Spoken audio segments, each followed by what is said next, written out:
हमारा देश भारत दुनिया के सबसे आकर्षक देशों में से एक। भारत देश में कई अद्भुत और विचित्र चीज़ें हैं जिनसे भारत का गौरव बना हुआ है।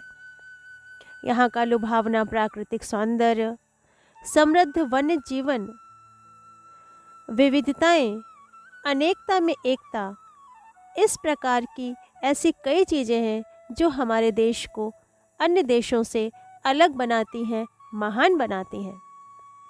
हमारे देश की पहचान यहाँ पर मौजूद कई अजूबों से होती है। आइए उन अजूबों के बारे में हम आपको आज इस वीडियो में बताते हैं।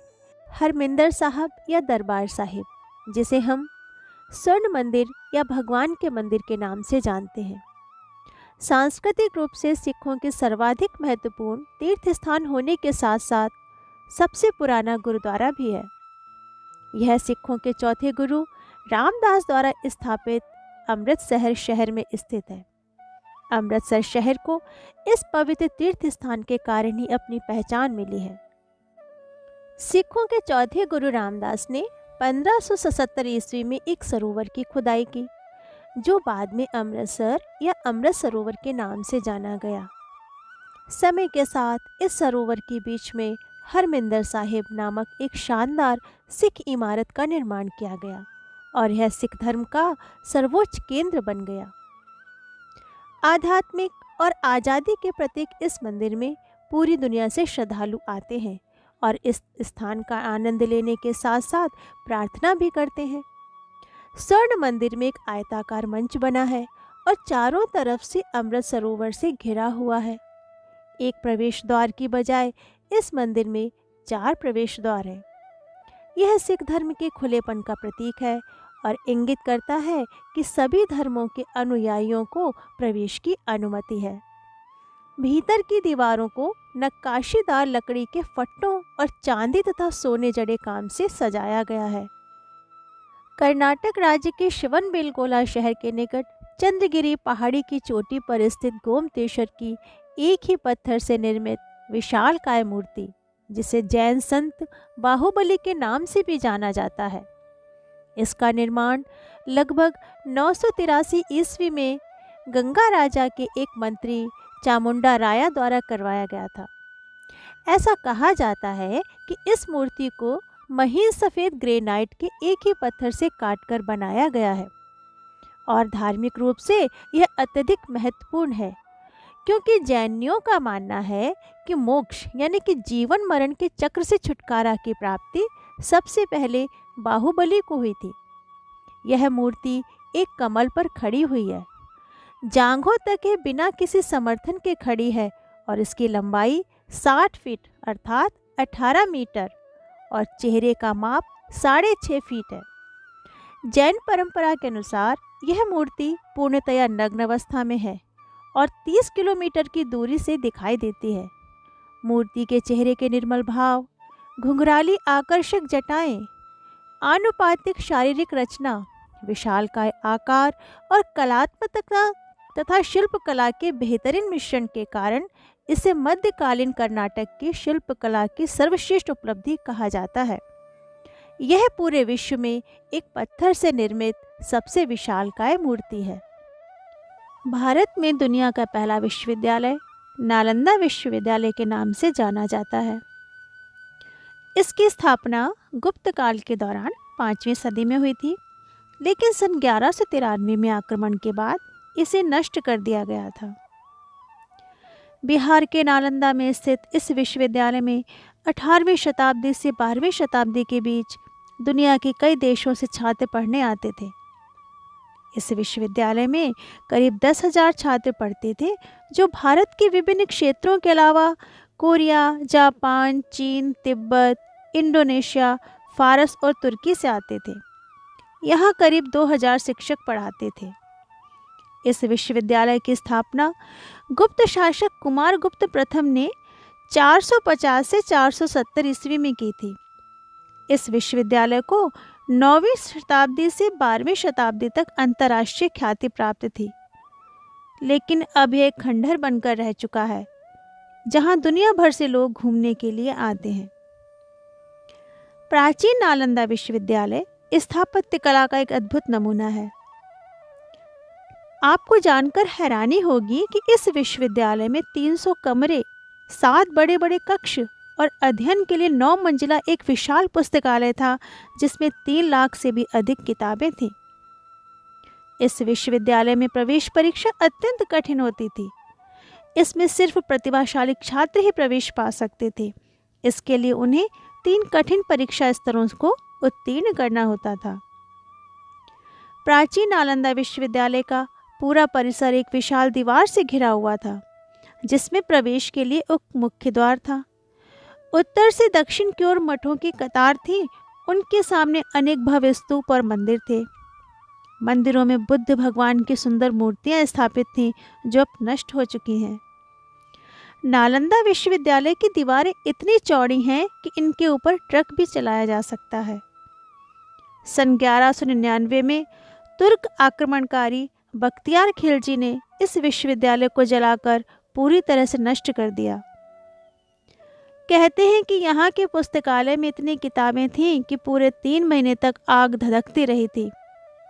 इसके अलावा उसने कई धर्माचार्य और बौद्ध भिक्षुओं को भी मार डाला था। ताजमहल को बनवाने वाले मुगल शासक शाहजहां ने कहा था, इसे देखकर सूरज व चांद की आंखों से आंसू बहने लगेंगे। मुगल शासक शाहजहां ने अपनी दिवंगत बेगम मुमताज़ महल की याद में ताजमहल का निर्माण कराया था। भारत के 7 अजूबों में से एक ताजमहल न केवल आगरा में अपितु समस्त भारत में स्थित प्रतिष्ठित स्मारकों में से एक है। स्थापत्य कला की जीती जागती तस्वीर ताजमहल को बनाने के लिए बगदाद, बुखारा, समरकंद और तुर्की से दक्ष कारीगरों को बुलाया गया। इस प्रकार ताजमहल का निर्माण कुशल कारीगरों की देखरेख में 20,000 मजदूरों के साथ किया गया। 1630 में शुरू हुआ इसका निर्माण कार्य करीब 22 वर्षों में पूर्ण हुआ। इसका मुख्य गुंबद 60 फीट ऊंचा और 80 फीट चौड़ा है। मुगल बादशाह की मोहब्बत और शिद्दत का परिणाम ही है ताजमहल, जिसे खूबसूरती का नायाब हीरा कहा जाता है। गुंबद नुमा इस इमारत को जब आप सिर उठाकर देखते हैं तो इसकी नक्काशीदार छतें और दीवारें किसी आश्चर्य से कम नहीं लगती। इसका ये इतिहास तो बच्चे बड़े सभी की जुबान पर है कि मुगल बादशाह शाहजहां ने अपनी पत्नी मुमताज़ महल की याद में ताजमहल का निर्माण कराया था। कोणार्क का सूर्य मंदिर मध्यकालीन वास्तुकला का अनोखा उदाहरण है। यह सूर्य मंदिर जाना जाता है यहाँ के सभी पत्थरों पर की गई अद्भुत नक्काशी के लिए। इस सूर्य मंदिर का निर्माण राजा नरसिंह देव ने 13वीं शताब्दी में कराया था। हिंदू मान्यता के अनुसार सूर्य देवता के रथ में 12 जोड़ी पहिए हैं और रथ को खींचने के लिए उसमें 7 घोड़े जुते हुए हैं। सूर्य देवता के रथ के आकार में बने कोणार्क के इस मंदिर में भी पत्थर के पहिए और घोड़े हैं। साथ ही इन पर उत्तम नक्काशी भी की गई है। सूर्य मंदिर समय की गति को भी दर्शाता है, जिसे सूर्य देवता नियंत्रित करते हैं। पूर्व दिशा की ओर जुते हुए मंदिर के 7 घोड़े सप्ताह के 7 दिनों के प्रतीक हैं। 12 जोड़ी पहिए दिन के 24 घंटे दर्शाते हैं। वहीं इनमें लगी 8 ताड़ियाँ दिन के 8 प्रहर की प्रतीक स्वरूप हैं। कुछ लोगों का मानना है कि 12 जोड़ी पहिए साल के 12 महीनों को दर्शाते हैं।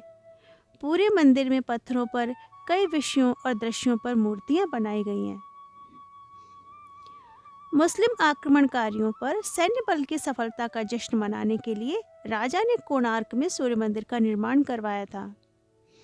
स्थानीय लोगों का मानना है कि यहाँ के टावर में स्थित 2 शक्तिशाली चुंबक मंदिर के प्रभावशाली आभा मंडल के शक्तिपुंज हैं। 15वीं शताब्दी में मुस्लिम सेना ने लूटपाट मचा दी थी। तब सूर्य मंदिर के पुजारियों ने यहाँ स्थापित सूर्य देवता की मूर्ति को पुरी में ले जाकर सुरक्षित रख दिया। पुराने समय में समुद्र तट से गुजरने वाले यूरोपीय नाविक मंदिर के टावर की सहायता से नेविगेशन करते थे।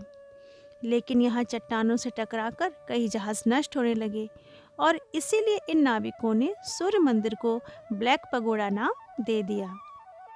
खजुराहो मंदिर की अनोखी कलाकृति, पत्थरों में की गई नक्काशी, अनुपम शिल्प कला, ये सब खजुराहो मंदिर की है विशेषता। वास्तुकला और मूर्ति कला की दृष्टि से खजुराहो के मंदिर को भारत की सर्वोत्कृष्ट कलाकृति में स्थान दिया जाता है। यहाँ की सांगरिक मुद्राओं में अंकित मिथुन मूर्तियों की कला पर संभवतः तांत्रिक प्रभाव है, किंतु कला का जो निरावृत और अछूता सौंदर्य इनके अंकन में निहित है, उसकी उपमा कहीं नहीं मिलती। मुख्य मंदिर तथा मंडपों के शिखरों पर आमलक स्थित है। ये शिखर ऊंचे होते गए हैं, इसलिए बड़े प्रभावोत्पादक तथा आकर्षक दिखाई देते हैं। दक्षिण भारत का सबसे लोकप्रिय पर्यटन स्थल हम्पी, इसे पंपा क्षेत्र, किष्किंधा क्षेत्र या भास्कर क्षेत्ररा के नाम से भी जाना जाता है। हम्पी का विरूपाक्ष मंदिर विश्व प्रसिद्ध है। तुंगभद्रा नदी के दक्षिणी तट पर स्थित श्री विरूपाक्ष मंदिर यूनेस्को की विश्व धरोहर स्थल के रूप में नामित है। विरूपाक्ष मंदिर भगवान शिव को समर्पित है और कर्नाटक के सबसे पवित्र मंदिरों में से एक के रूप में प्रसिद्ध है। विरूपाक्ष भगवान शिव का अवतार है और आसपास के खंडहरों में से यह मंदिर बरकरार है। इस मंदिर को पंपपति मंदिर भी कहा जाता है। भारत के 7 अजूबों के बारे में जानकर आपको कैसा लगा? आप मुझे कमेंट बॉक्स में ज़रूर बताएं और अपनी राय भी दें।